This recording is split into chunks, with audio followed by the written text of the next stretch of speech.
Independente do seu perfil de investidor, existe um tipo de investimento que você não pode abrir mão na sua carteira. Eu sou o Cadu Bacelar, seu planejador financeiro CFP, e hoje a gente vai falar sobre a reserva de emergência. E para a gente poder responder e entender bem sobre esse assunto, eu quero dividir esse vídeo em 3 partes. Na primeira parte, eu vou te dizer exatamente o que é a reserva. Na segunda parte, eu vou te dar alguns critérios um pouco mais técnicos da forma como esse dinheiro deve ser guardado e investido, né? Porque o dinheiro não fica parado, dinheiro parado dá dengue. E na terceira parte do vídeo, eu vou te dar algumas dicas práticas para você que vem patinando e não consegue poupar, não consegue investir. Então eu quero te ajudar nessa jornada para que você monte essa reserva que é tão importante. E por que essa reserva é tão importante? Porque a reserva de emergência, ou reserva de oportunidades, como eu também costumo chamar, ela te dá tranquilidade para tomar melhores decisões em momentos de estresse. Normalmente, os momentos mais críticos da economia, ou momentos mais críticos para um indivíduo, né, ou para uma família, elas já vêm carregadas com uma carga emocional muito pesada, né? Seja uma doença mais grave, seja um momento de desemprego, seja a perda de um ente querido. Enfim, são situações que emocionalmente já são muito pesadas. Agora imagina enfrentar essas situações que já são difíceis sem ter um centavo na conta. Essas situações elas ficam amplificadas, elas se tornam muito piores do que já são. A reserva, ela te traz essa segurança. Tem inclusive um estudo científico que estudou e que provou ali cientificamente que o impacto de eventos adversos em indivíduos que não têm uma reserva financeira é exponencialmente maior do que aqueles que têm uma reserva. Então, a reserva, ela não é a nossa confiança, né? A minha confiança está no dinheiro que está ali na conta. Não é isso. Nossa confiança permanece em Deus, que é a fonte de toda provisão. Mas Ele envia essa provisão por nós também através dos celeiros, né? Através das reservas. Eu lembro de alguns textos bíblicos que vão falar sobre isso. O mais emblemático talvez seja a história de José do Egito, né?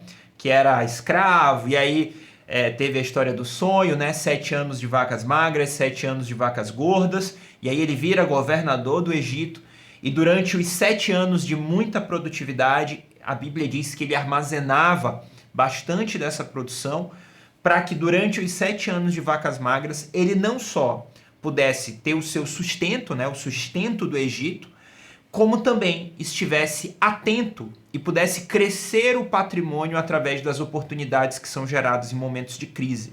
Então a Bíblia diz que nos 7 anos de vacas magras, o Egito cresceu muito, né? Se tornou uma grande potência porque tinha uma reserva e podia aproveitar as oportunidades. Então é importante que você entenda que a confiança permanece em Deus, mas que Deus usa esses celeiros para mandar a provisão para as nossas casas, né? É bom lembrar também quando o profeta diz que o sábio, quando a Bíblia diz que o sábio tem azeite armazenado em casa. Ou quando a gente tem a parábola das formigas, né? Que durante o verão, que tem fôlego de trabalho, pode gerar ali mais recursos para que durante o inverno, onde esse fôlego de trabalho é prejudicado, tenha ali como sustentar a sua casa. Então, a reserva de emergência é um valor que está sendo poupado não para gastar. Eu não poupo ela para comprar uma casa, eu não poupo ela para fazer uma viagem, eu não poupo ela para conquistar alguma coisa. Eu poupo com o intuito original de levar isso para a aposentadoria. E, caso exista uma emergência, eu tenho esse recurso à mão disponível para ser utilizado, tá?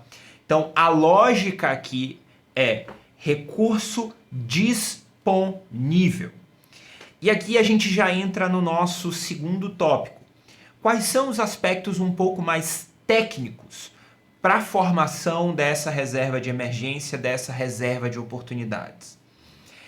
No vídeo anterior que eu coloquei aqui no canal, inclusive vou deixar o link aqui, eu falo sobre 3 riscos que estão associados aos investimentos. o risco de liquidez, que é o risco de você não conseguir ter acesso ao dinheiro, transformar aquele investimento em dinheiro. O risco de mercado, que é o risco de aquele investimento não ter uma performance tão boa comparado com os seus pares. E o risco de crédito, que é o risco da instituição que está com o dinheiro quebrar e você não receber o dinheiro. Então, para uma reserva, me parece óbvio pensar que nós vamos buscar o menor do menor risco possível. Então a reserva, ela não vai te trazer a rentabilidade dos sonhos.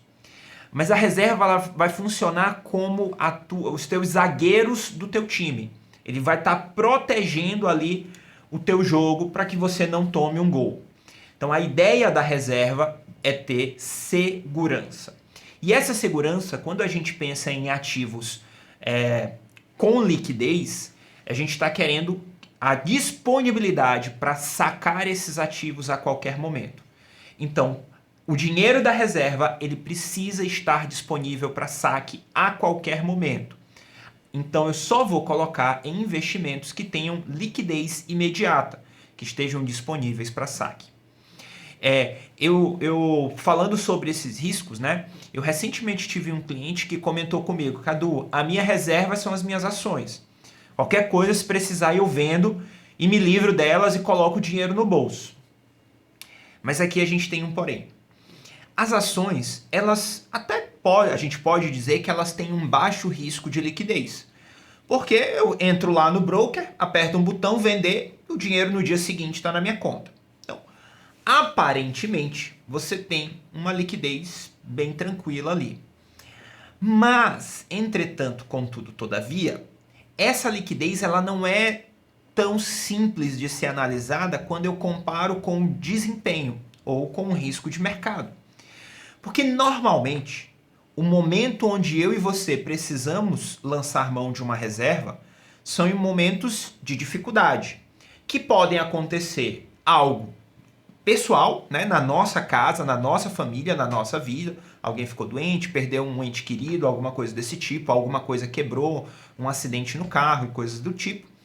Mas também pode ser causado por eventos externos, como a gente teve há alguns anos a pandemia, ou movimentos econômicos da macroeconomia ali prejudicados. Nesses momentos, provavelmente as ações vão estar em queda. Era um momento para você estar comprando ações e não vendendo ações. Então, apesar das ações terem uma facilidade de serem transformadas em dinheiro, pelo risco de mercado, elas não podem ser consideradas uma reserva de emergência. Porque você corre o risco de ter que vender as ações com prejuízo ou pelo menos com menos lucro do que deveria ter. Então, a gente já viu dois riscos aqui. Eu tenho que buscar ativos que tenham liquidez imediata, liquidez diária. Tenho que buscar ativos que tenham baixa volatilidade, baixo risco de mercado. E ativos que tenham baixo risco de crédito. Eu não posso correr o risco de precisar desse dinheiro e a pessoa que está com dinheiro virar para mim e dizer: olha, eu estou quebrado, não tenho como te pagar agora. Me espera um pouquinho. Então aqui a gente tem um segundo ponto importante, um terceiro ponto importante, né? Eu vou procurar ativos que estejam protegidos. O risco de crédito ele é um risco que sempre vai acontecer. A gente tem como mitigar um pouco esse risco, né? Por exemplo, buscando investimentos que tenham seguro, né? Que é o caso do fundo garantidor de crédito, ou ativos que tenham uma nota de crédito muito alta. Para a reserva, eu opto sempre por ativos que tenham um seguro, né, pelo menos um terço a metade do meu recurso todo em ativos protegidos pelo FGC. É uma garantia de que não vai ter problema? Não é uma garantia, é uma palavra muito forte, mas é uma chance menor de não ter problemas, tá? Então, já vimos que tecnicamente esse recurso e esse investimento para a reserva de emergência, ele precisa ter liquidez, precisa ter baixa volatilidade e precisa estar o mais seguro possível. Quando a gente pensa em segurança, também em risco de crédito, a gente tem, por exemplo, os investimentos no Tesouro Direto ali. Né? Você poderia ter um Tesouro Selic, que você pode fazer o resgate a qualquer momento, né? Está sujeito ali a Selic, então não tende a ter uma volatilidade tão grande, vai acompanhar a economia. Se a economia for bem, a inflação cai, a Selic cai, mas a inflação cai. Se a economia for mal, a Selic sobe, mas a inflação sobe. Então a rentabilidade real vai se mantendo ali mais ou menos na mesma coisa. Então seria um ativo, né? Baixíssimo risco de crédito, porque você empresta dinheiro para o governo, que é o dono da impressora, então ele pode imprimir o dinheiro. Então é uma opção? É uma opção. É a única opção? Não, não é a única opção, mas é uma opção que você pode, inclusive, compor ali a sua reserva em mais de um investimento diferente, mais de uma instituição diferente, para poder mitigar esse risco de crédito também, tá? Então aqui a gente fechou os aspectos um pouco mais técnicos para fazer essa reserva.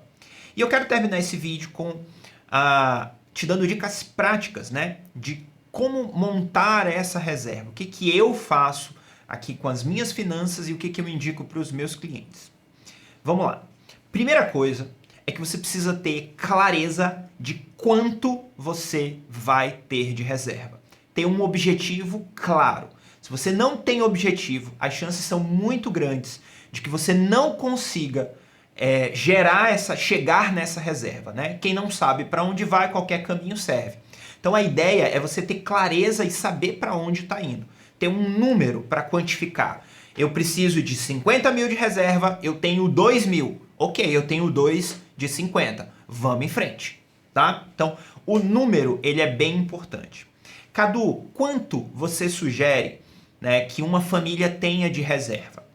Isso depende de família para família. A regrinha mais clássica que a gente escuta por aí seria 6 meses do custo de vida. Então, você pega quanto custa pagar todas as suas contas do mês, incluindo o supermercado, incluindo uma verba para lazer. Se você ajuda ali familiares, né, a pagar alguma conta com doação, também coloca ali uma verbinha de doação. Você monta ali o teu orçamento, você vai saber, eu preciso de 2 mil para pagar todas as minhas contas, eu preciso de 20 mil para pagar todas as minhas contas, preciso de 10 mil para pagar todas as minhas contas, 50 mil para pagar minhas contas. Enfim, cada família tem a sua realidade. Fez esse custo? Multiplica por 6. Então, se na sua casa você precisa de 20 mil para pagar todas as suas contas, vezes 6, 120 mil reais, esse seria o valor ideal de uma reserva, tá? Essa é a continha mais de padaria que a gente encontra por aí, faz um saco de pão. Agora, esse valor ele pode ser um pouco mais ou um pouco menos, dependendo da realidade da sua casa, tá? Da sua família.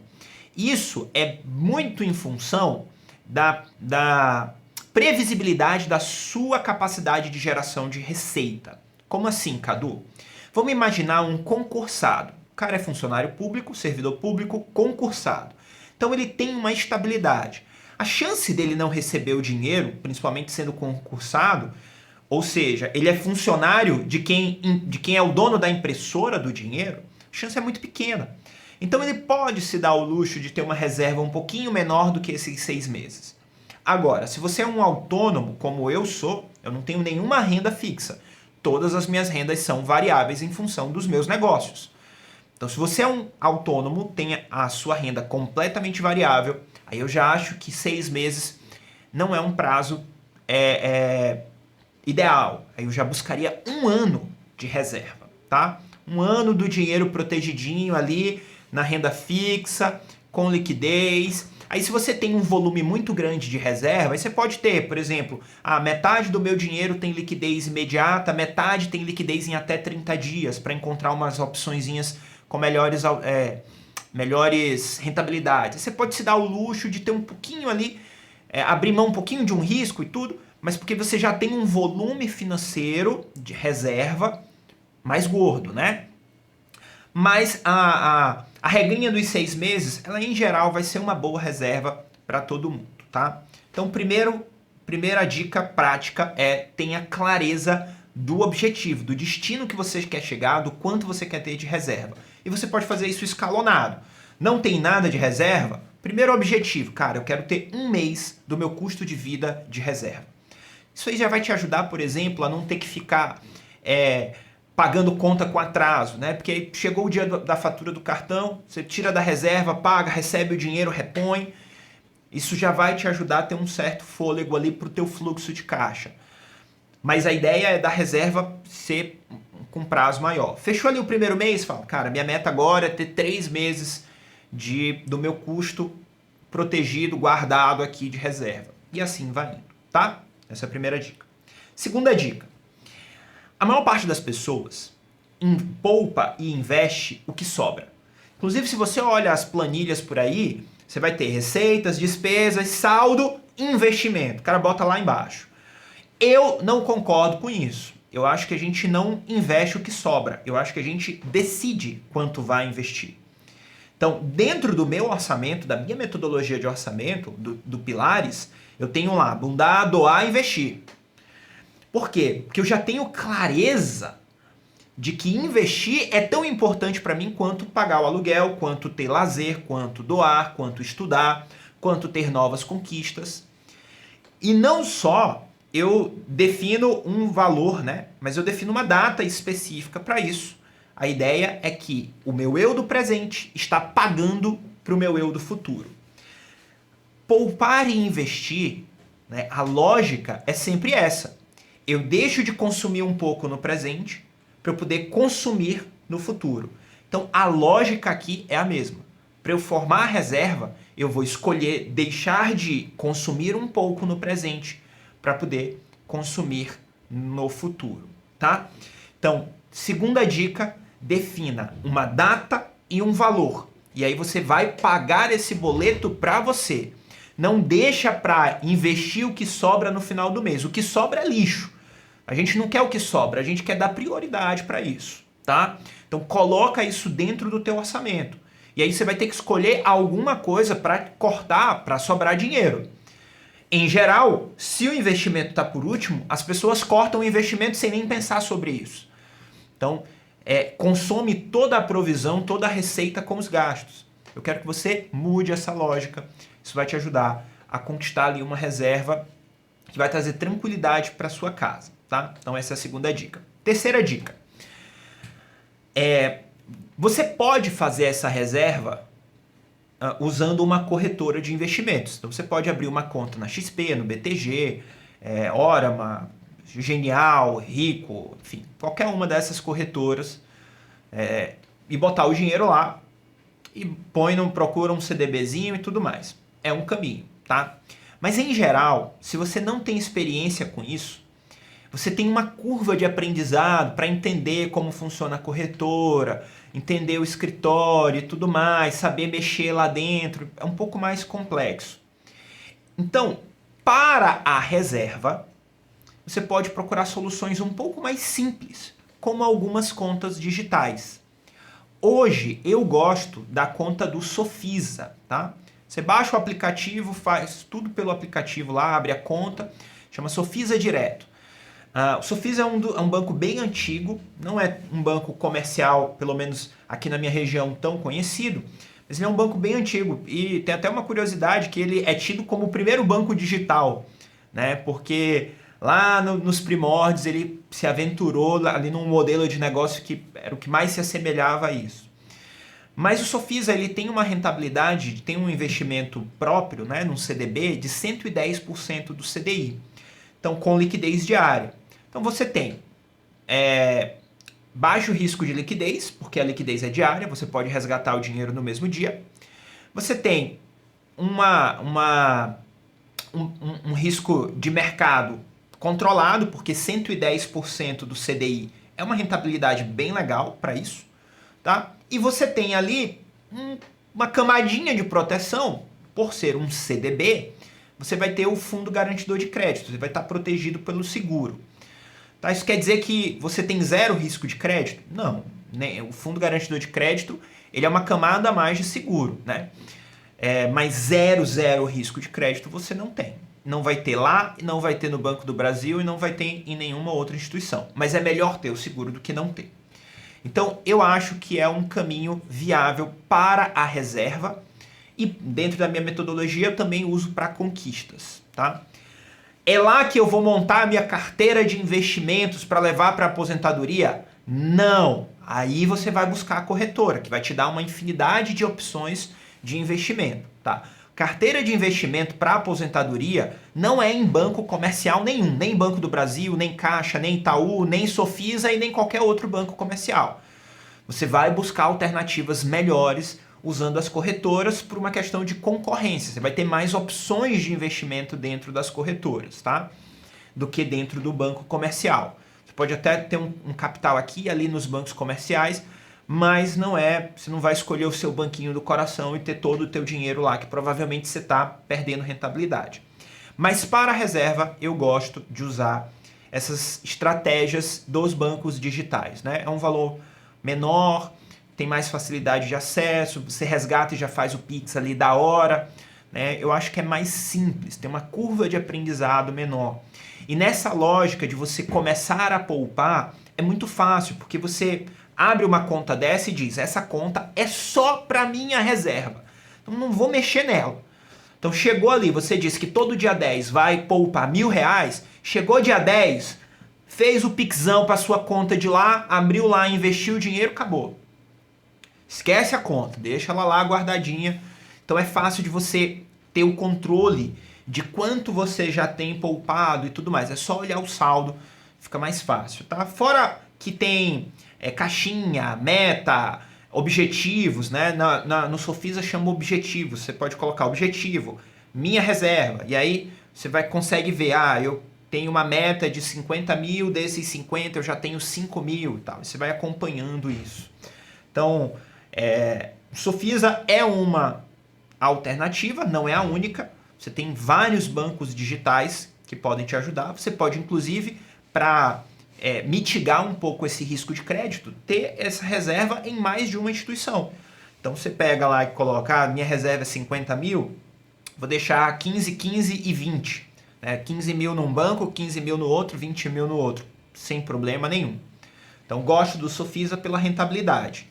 Que aí você pode falar assim, Cadu, 110% do CDI é uma rentabilidade legal, mas eu recebi no meu e-mail aqui uma propaganda para um CDI e tal, para eu abrir uma conta de 220% do CDI, como eu recebi esses dias. Mas se você olhar nas letras miúdas, ele vai dizer que é somente para os próximos 3 meses, né? Você investe em 3 meses, aquele investimento acaba, ou tem um limite, no máximo R$5.000 você pode investir nessa taxa. E no Sofisa não, é 110%, você coloca o valor que quer e leva isso aí para... o vencimento é 3, 4 anos, podendo resgatar a qualquer momento, tá? Inclusive o Sofisa ele tem uma promoçãozinha lá de indicação, que ele te dá R$50 se você indicar alguém, você e a pessoa que abriu a conta ganham esses R$50, caso a pessoa faça um investimento sem liquidez, né? Precisa ser mais de 1 ano. Então eu vou deixar aqui embaixo na descrição do vídeo, no primeiro comentário, o meu código de indicação do Sofisa, que aí se você quiser abrir a conta, você ganha 50, eu posso ganhar 50 aqui também e tá tudo bem. Se não, não tem problema, pode abrir sem código de indicação, ou pode abrir e não fazer o investimento de R$1.000 sem liquidez, né? Pode fazer só a reserva. A gente não vai ganhar os R$50, você não vai ganhar os R$50, mas ainda assim é uma boa opção para começar a formar a reserva. Combinado? Então, deixa o teu comentário, a tua dúvida aqui embaixo, caso você queira ajuda de alguma forma, se ficou alguma lacuna ali, vamos fazer desse campo de comentários um grande fórum de discussão para a gente crescer junto. Se você curtiu esse vídeo, deixa o teu joinha. Se você não curtiu, deixa o teu dislike, mas deixa o comentário aqui embaixo dizendo o que eu posso fazer para melhorar, o que faltou para ficar melhor ainda esse vídeo para você. Se você lembrou de alguém que é importante para você, que precisa saber disso, né? Compartilha esse vídeo, manda para a pessoa. E para ficar ligado nos próximos vídeos, né? Se inscreve no canal, ativa lá o sininho de notificações, para você ser avisado quando lançar vídeo novo no canal. Combinado? Você pode me encontrar lá no Instagram, @CaduBacelar, igual como é o canal aqui. E qualquer coisa, pode mandar uma mensagem lá no Instagram, que vai ser um prazer. Eu mesmo que olho o meu Instagram, tá? Não tem equipe, não tem marketing, não tem roteirista, não tem... Vocês veem que aqui sem edição, na tora, e vai o vídeo, e é isso aí. Então, Se você quiser falar comigo diretamente, você pode mandar lá um direct lá no Instagram, pode me mandar um e-mail, cadubacelar.com.br, ou pode colocar aqui no campo de comentários que eu mesmo venho aqui responder, tá bom? Fica na paz de Deus, um forte abraço e até a próxima.